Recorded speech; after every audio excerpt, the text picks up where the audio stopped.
Good afternoon. We have with us today Debbie Nix, who's been with Man and Hummel for 27 fabulous years.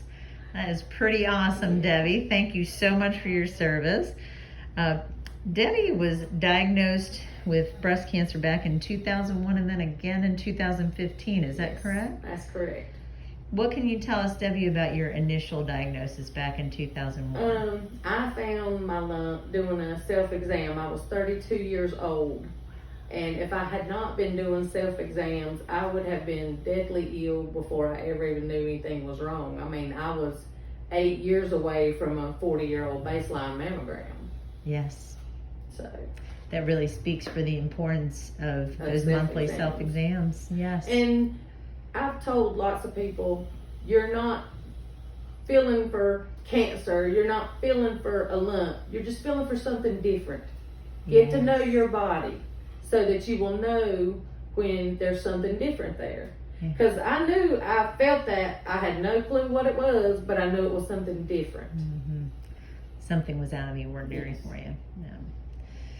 Now, what would you say was maybe the most difficult and the most encouraging thing that you had in that first experience with breast cancer?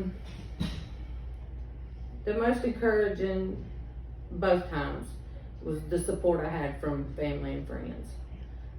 You really get to know who cares about you and who's going to be there for you. And for me, the most difficult thing the first time was like I didn't want to look at people and see them see me. You know what I'm saying?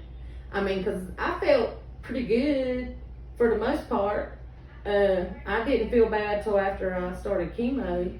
But like driving down the road, you know, I wouldn't look over at any other cars because I don't want them seeing me and that look on their face. You know.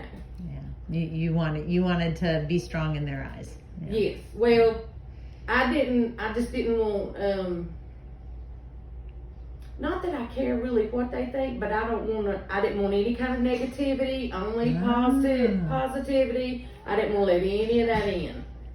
That's a very wise decision. I've heard from a few of the people we've talked to so far about how that positivity. Yes, it will take you a long way. Yes, makes a big difference. Mm-hmm.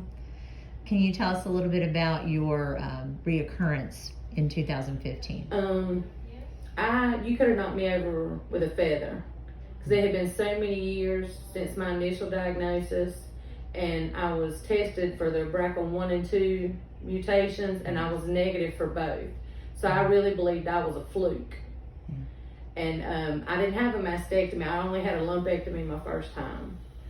And it came back as little bumps on the underside of my breast. And I went to the doctor. I thought I picked up MRSA or something like that. And the little bumps eventually started becoming like ulcers, you know. But I went to my doctor. She gave me a prescription antibiotic cream, and it just wasn't clearing up fast enough for my liking. So I went to my breast surgeon, and she took one look at me, and she said, "I'm worried the cancer's back." And she cut one of the sores off and sent it out, and it graded identically to my first occurrence of breast cancer. And yeah, you could just knock me over with a feather. I thought I was done with that for the rest of my life. And what type of treatment did they go with the second go round? Same as the first, but a mastectomy instead of a lumpectomy. I've had surgeries twice, chemotherapy twice, and radiation twice. You're a tough woman, Debbie. Yeah. Tough. It ain't for sissies. Yeah, that's right. Very tough. Very tough.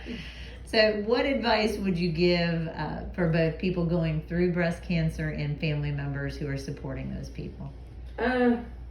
Just do everything you can to stay positive. Do what you need to do.